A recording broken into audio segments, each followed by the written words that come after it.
Welcome to another episode of Dawnversations.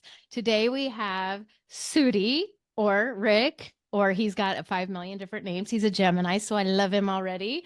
Welcome. Thank you so much for taking the time to be on the show. I'm so excited to talk to you today. Thank you. I'm excited too. It's good to be here. I had to write down you are an author, an actor, a singer.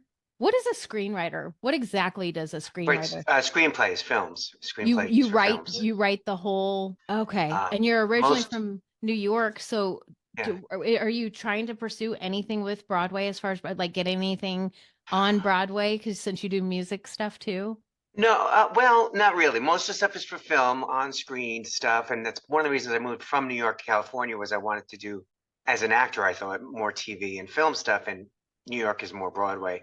I would love to do a kind of a cabaret show because I have a lot of Christmas songs, I realized, and I could do a fun Christmas cabaret song. But I'm not as much of a performer as I'm a writer, so I don't know if I would have the guts to really do my own. Well, I can't do a one-man show because I'm a Gemini, so I'd have to do a two-man show. They don't need Um, to know about our split personalities and there. yeah, and the only other thing is I would almost want to make a musical. I had a film called Walk a Mile in My Pradas, and it's on still on Amazon Prime. It was on Netflix, but and has Tom Arnold and Dee Wallace and stuff. But that would be a fun musical. So again, I've never really written a musical, but I usually write country songs or pop or that kind of stuff. But Yeah. that's as close to Broadway, I think, as I'm gonna get. So what exactly is your background? Because you do have all of these different things. Did you go to school for journalism? Did you go to school? Because I know you wrote books, so you Yeah. obviously are a writer. So what is your background? Well, I went to Plattsburgh State in New York, upstate New York, for in marketing. I majored in marketing. Then after I graduated, I'm not going to tell you how long ago. No, Yesterday. yesterday when I was young. But then I went to HP Studios in New York City. I took some acting classes and I tried to do more with that. Then I just started doing a little bit of acting work. Finally got into Screen Actors Guild. And then I moved out to California. I thought to do more acting, but I ended up really writing is my passion. Not I like to act, but I love writing. And I never thought I'd write books or scripts. I just used to write songs, and then I started writing sketches, and then I wrote a whole screenplay of a film. And then a couple of years ago, I wrote the book Rainbow Relatives because my sister gave me that idea accidentally. We were talking, Please elaborate. I yeah, we were need to know. talking about like my orientation and if her children who were very young knew. I said, do they know? They were like 6 and 7, or I don't know how old. And she said, I'm not sure how to approach that. I think they know. I wish there was a book about that, she said. And I thought, well, that's a good idea. And I like to write. So I started interviewing Perfect. people and getting stories. And that came out like, I don't know, 7 years ago, I think now. But hopefully it's still helping people as we go further and further backwards in a lot of things anyway. But it's for adults and speaking to kids about LGBTQ families and friends and topics, basically. So that was my first. I got a publisher and a literary agent, all that for that one. And then I ended up self-publishing my second book, which was How Catering Sucked the Life Right Out of Me, based on because as an actor, obviously, you do a lot of catering, so I like to take my pain, and make people laugh about it. That's such a good thing to do, though. If you don't laugh, you'll cry. You have to find the lighter side of things. It's sometimes the only way that you can make it through, you know? Yeah. So I want to go back to your book about coming out and everything and explaining it to young people. How did you find the people with the stories? Were they just friends of yours? Or, I Some mean, Yeah, some were friends, a lot of them were friends, and then they would recommend other people. So I would like even Del Shores is a friend of mine. He did a movie, Sordid Lives, and other movies, and he was a father who had two children and then came out as gay. Later on. So there was a whole right. chapter on that as well, coming when one parent turns out to be gay. But he introduced me to a lot of people, and they gave me stories. Two dad, two mom family stories are in there. There's a chapter on coming out to nieces and nephews, and it's done with a sense of humor. So the chapter titles like coming out to nieces and nephews was there was no monster in your closet, but your uncle was. And then there's a chapter on religion, pray the gay bashers away, because that religion seems to be a big issue with it, but all the misuse of it. And I left Yes. mommy for Tommy. That was another chapter. My God. So, it's done with a sense of humor because that way people are going to enjoy it and read it, and it's entertaining, and it's not like lecturing them and all that kind of stuff. So, um, Yeah. Were you surprised at any of the stories that you heard? You have any epiphanies with anything when it Well, one of the stories surprised me. I interviewed Shelley Wright, the country singer who came out, and she was living in New York City at the time. So I kind of figured, oh, she doesn't have any issues, being gay in New York City. And she said, no, there was places they would go, and her and her girlfriend would get looks or treated not as well in some places. So it's interesting, even some big cities or places you wouldn't expect that kind of, Yeah. discrimination there. It exists, I guess. So that Yeah, was like one you of, said, a big city. You wouldn't think that. yeah. But I think one of the good things that surprised me was how, all these, just the families are just families. And, the two dads are talking about taking their kids to the soccer game and in Mhm. the bleachers and with the other parents, and how normal it is when, like, 15 or 20 years ago, if two dads came to our soccer game, it would just be, they get a lot of looks or whatever. So much has changed, which is good. Yeah. When did you come out? I was like 30. I was late. I came out really late. I just, I suppressed it a long time. I don't know, just, Yeah. Well, the perfect time is when you do it. So, yeah. when you did you tell your parents? Were they still around? Did Like you in the tell? third, yeah, and again, I was like early 30s, I think. My mom is still around. My dad was at the time, but How so, did and how did they they handle were it? they were fine with it. For overall, what's funny is my mom is from a very conservative upstate New York town.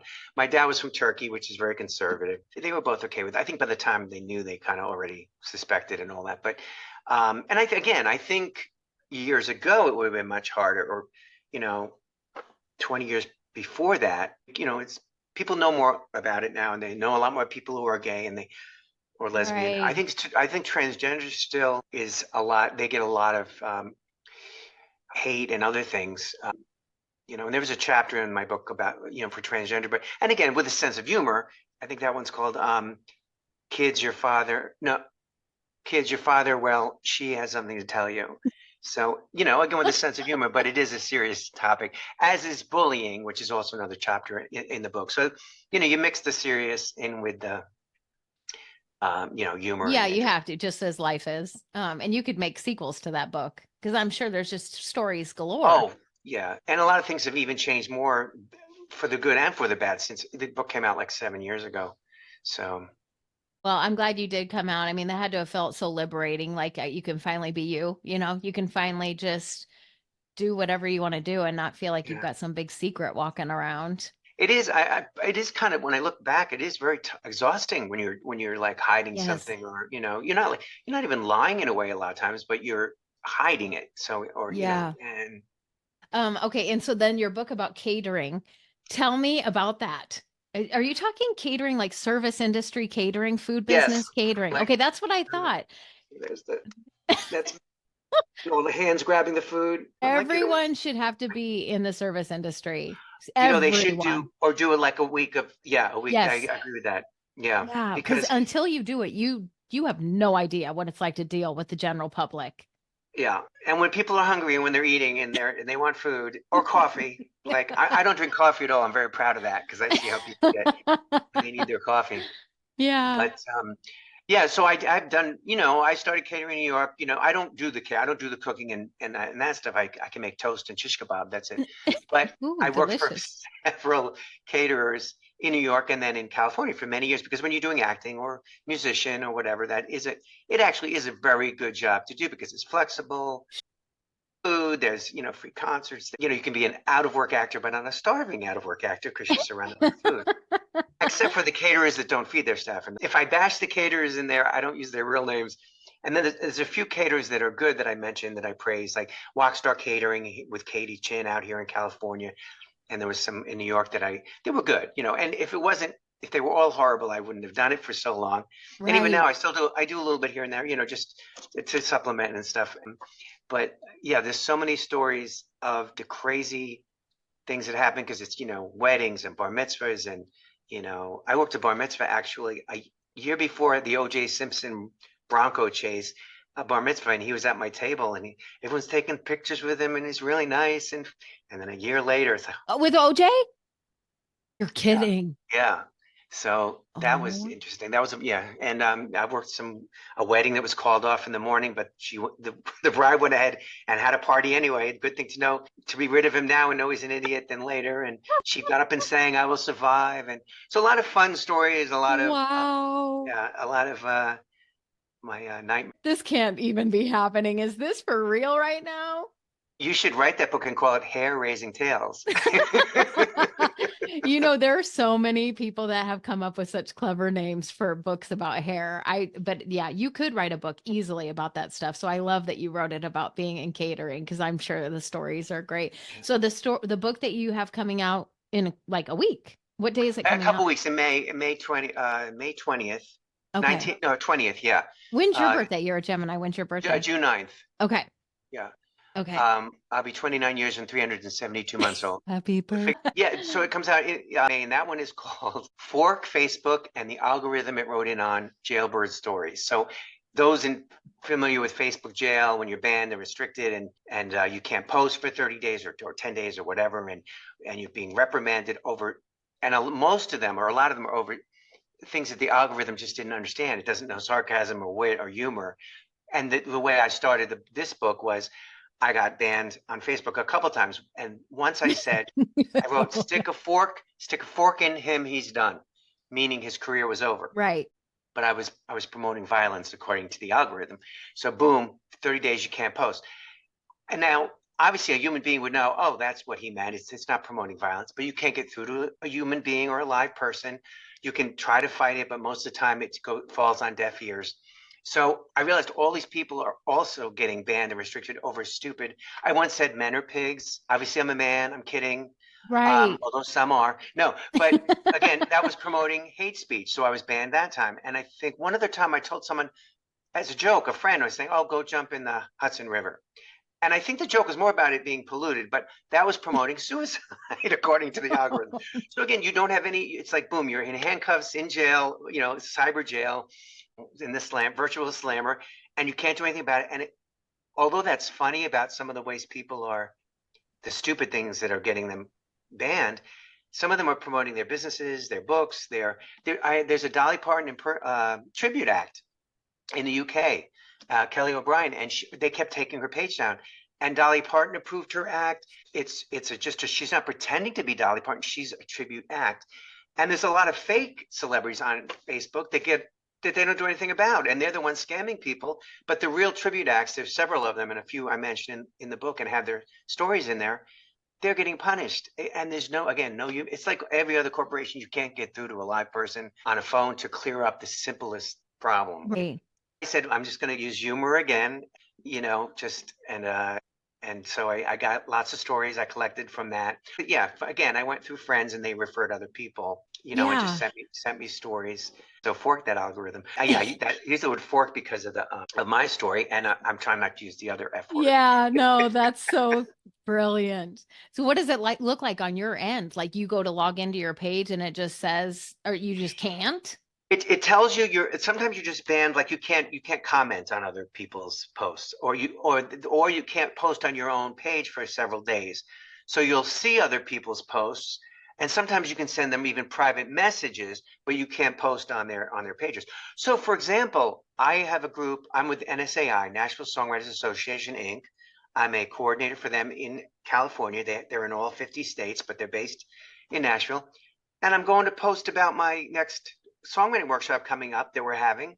That page was because they don't just ban your personal page, but if you have other pages on Facebook, those you're banned on also. So I couldn't even let people know about my Oh, workshop coming up. no. The tribute acts, they can't let people know about their upcoming shows, and That's their some people's pages livelihood. are totally taken down. Like if they've get a certain amount of warnings, I call that capital punishment in the book, I guess, that they're, but so all your pictures, all your everything is just whoop, gone on there, Wow. and you haven't even had a chance to defend yourself. Yeah, that hasn't happened to me. Not that I'm perfect. It just never has. And I don't know anybody that had. So when I was reading about that, I was like, what? What is happening? It's good intentions. Right. It's No, like the yes. thought behind it is good, but my Yes. God, like slow your roll. Yeah, they're trying to avoid like people really even bullying, they're trying to avoid, if it's Sure. teenagers or, things like that. Or real terrorism stuff is great if they can stop that Yeah. or those kind of things. But it's beyond, yeah, and it goes into that a little bit. And there's some of it, there's some, freedom of speech issues. I don't get into that too much. This is more about the absurdity of the reason people are getting banned and that they need to do something because they're punishing people and it's affecting their businesses at some point. So again, I'm pointing out with humor that it's ridiculous what, and I think it's gotten a little better over the last, it's taken me a Right. while, as any book does, to finish it. And I feel like they're solving a few of the problems because not as many people are getting in. But it's still, there are Facebook groups called Facebook Jail. That's how popular this term Oh got, my with thousands God. of people in it. So at least I know they'll hopefully buy the book, if no one Right. else knows Yes. what it means. Yeah. Okay. So I want to pick your brain because I had a stand-up comedian on and we were talking about how different it is now to make a joke because people are extremely sensitive. And, there's like, I think pretty much everything is funny. I mean, when it's degrading or obviously I have my boundaries, but, Right. like when you watch old TV shows and stuff, you think, oh, they couldn't say that now. No. They couldn't do. So I was asking him, like, do you run out of material because you can't just say things that are actually funny? Do you feel restricted like that when you do your songs or your writings, your books? Do you feel like better not? A little bit, but and what's funny is the reason I ended up in Facebook jail is because I'm just being a wise guy, and I'm commenting or something, and I think it's funny, and it is funny usually, and not Yeah. even thinking, oh, it might be taken a different way. But I think, and sometimes I'll make a comment even on Facebook, and someone, will get offended. I'm like, how? I'm like, well, that's not even How what. did you twist Some that people, I to? think, just some people are too sensitive, and which you want to be a little whatever. I think, and then some people are not sensitive enough. They don't care what they say if it hurts someone or whatever. So you have, and not everything is black and white. There's always in betweens. So, but yeah, it seems like you should, if you're being creative, you should. Now, if you cross a line and someone is really offended and they have a right to be, you can always apologize and say, "Oh, you're right. I went too far, or whatever." But usually, that's not the case. I think it's some people just have no sense of humor. I have no. I don't know. Yeah, it's I'm. hard. It really is because if they know you, then they give you the benefit of the doubt. Oh, she would never mean it like that, or he Right. would never mean it like Right. that. But if you're just talking to the general public and you say something, that people, if they don't know you, they don't know your stance or Yeah. that you're And actually a good. And sometimes again, comedy and humor, and some people even state, you were talking about a stand-up comedy. Some of their humor is that kind of biting, sarcastic, almost. eh, I guess there's a line, Yeah, it's they're tiptoeing, right? A lot. Just yeah, like and they could teeter. but they're known for that kind of humor. So if you go into their show, you're going to expect that. So you shouldn't be like surprised by it or whatever. Right, And some right. of it is, if it's funny and if it's not hurt. I mean, if you're really just intending to hurt someone, or it's really dangerous, or it's I don't know. You should be allowed to make a I bad joke. know. You have to actually make a lot of bad jokes before I say, not everything. I try to be funny sometimes, and I like to think I'm funny, but I know not everything I say is going to be funny. But you sometimes just throw it out and see how it lands, or if it even is. You don't know until you say it out loud, and then you're like, "Why did I say that out loud?" But no, That's a Gemini thing, I think, right? where it's like, well, Yeah, I thought it was funny. right. Toot toot. um, So, okay, so you have that book coming out. What else do you have planned? Like, what are you aspiring to do? What's your big uh, dream? Well, I'm trying to shoot another movie called Charlie's Dream. It's a family inspirational film, and I'm trying to do that for a while. And Jolie Fisher's going to direct it, so we have to get the financing and get some more names attached. But that's out of my like 12 scripts I have written. That's at the top that I want to get done. I What's have it some other about? it's called Charlie's Dream, and it's about a guy named Hank. No, it's about a guy named Charlie. Um, and he's like in his late 40s. He's hates his job. He's separated from his wife. He finds out now he has a terminal illness. So it's a Oh comedy. gosh. No, he's actually been misdiagnosed, but he doesn't know that. But he'd always wanted to be a country singer. And he thinks he only has a few years left to live. So he says, you know what, I'm just going to go for that and do that. That's what I always wanted to do. So, and through that, he ends up meeting a girl who's very sick. She's like 8. And he sings it for her Amazing Grace, because that's her favorite song. And she's Mm. very spiritual. And he doesn't know that her father is the biggest producer in Nashville, and that ends up helping. She helps him get started in a career, and so it has some faith-based elements in it. It's like a lot of country music in it. It's just a nice, fun, family inspirational film, much different from my other movie. And I have all kinds of scripts. So that's the Gemini in me. Some are very funny, some are like really serious. Same with my songs.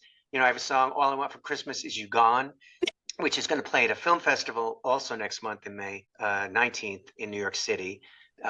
we made a fun music video for that. So, but then I'll turn around and write something really serious. So, Gosh, I couldn't imagine being in your brain. When you get inspired, is it usually the song first and then the words, or does the words come to you and then you figure out the notes? yeah, I'm more of a lyricist, and the words are lyrics because I'm not a musician. I play a little guitar, but not enough to say so. And as far as singing, I can carry a tune if it's not too heavy. But I sing better than Bob Dylan and Yoko Ono. I know that. No, I do okay. But yeah, and then I'll think of a melody, come up with a melody, but someone else really has to figure out the chords and all that. Yeah. And sometimes they'll come together. Like I'll be in the treadmill and I'll be on this thing and I'll get an idea for a song and the lyrics and the melody are coming together. Or if I'm driving sometimes, but I'm more lyrics than melody, definitely. Yeah. Yeah. Who inspires you? Like who did you look up to growing up that you wanted to be like? Well, not that I wanted to be like her, but I loved her singing and songwriting and everything about her. You said 50 years ago or something? No, what did Oh you say? yeah, just back look, yeah. Forever is Dolly Parton. Since I was a Okay. kid, I've loved her songwriting, her singing. I was so inspired by her songwriting, especially. I know she had two other assets that a lot of other people were looking at, but I didn't notice those as much. Right. No, but and her sense of humor, and 50 years later, she's still more popular than ever. So I was way ahead of my time.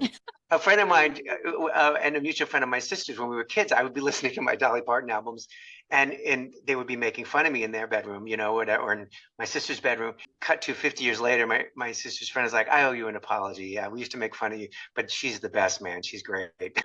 She seems like a doll, Yeah, not just a pun. She does. She yeah, just seems like a bright light and such a yeah, sweet, talented, yeah, talented, yeah, yeah. talented. Yeah. But there's others that inspire me. I mean, I'm from Long Island, so I should say, I guess Billy Joel, and he's a great songwriter and performer. But uh, Yeah. Have you met anybody really famous besides OJ? yeah, well, I've met a lot of people. I mean, we had Tom Arnold in my movie and Dee Okay. Wallace and stuff. But through catering, I've met a lot of people, and I'm actually through some of the things that I do. I mean, like Stella Parton, I'm actually friends with. She's also an actress and singer and songwriter, and author. There was this singer Sylvia. She's had a big hit, Nobody, pop hit, and country, in like 15 top 10 country hits in the 80s. And I was a huge fan of hers years ago. And cut 2 years later, we're Facebook friends, and she bought my Rainbow Relatives book and gave it a nice review on Amazon. That was like the highlight of me writing that book. Oh, Because that's her awesome. voice is beautiful. Oh my God, if anyone get her albums, all of them, they're just amazing. Yeah, Via, And is she that what you said? just went by Sylvia, and kind of like Cher and Madonna. But Yeah. 1982 was her biggest hit, Nobody, and everyone knows that one. But she has so many other great Wait, I songs. don't sing it. But nobody called today. She hung up when I asked her name. Well, I wonder Okay. if she thinks she's being clever. It's about a play on, again, you like that, the play on words. It's like, Yep. I asked you, the person keeps calling, and she's like, who is that? He's like, oh, nobody. And then, yeah, well, you're nobody called today. So Oh, that it's a gave me great, goosebumps. yeah, the lyrics and her voice and the song. It went to number 15 on the pop chart, but it was a number one country hit. And she had several number one and country and top 10 hits. Um, and a beautiful voice. And she had a Christmas album out a few years back. Oh, Yeah, but I anyway, do know that song, so I will yeah, definitely look her up and yeah. and put her on my Spotify. Yeah. And yeah, I met like Eartha Kitt. I think but through Oh. background work, I've met a lot of people. And it's nice when they're really nice and friendly. We met in my catering book. I think I talk about this from Everybody Loves Raymond, the woman that plays Amy. Yes. Remember, I should know her name. It's in the book, but Well, she yeah, her was, husband wrote this show. yeah, I think he was a producer or something. Yeah, Phil. but she Phil. was so nice, yeah, and so down to earth. So that was cool. And yeah, again, I don't know, like some people say, who's the most famous person you ever met? I don't know. Yeah, how do you I'm trying to gauge? think. Yeah, what? Yeah, and some people you think are really famous and no one ever heard of, and Right. Well, hopefully so you can meet Dolly Parton sometime. that would be nice. Yeah, yeah. So that would be. Yeah. I've Yeah, I'm trying to think if I've ever been. The closest I came to that was I went. They had a screening of the movie Dumpling, a couple years back that Jennifer Aniston was in, and it had a lot of Dolly's music in it.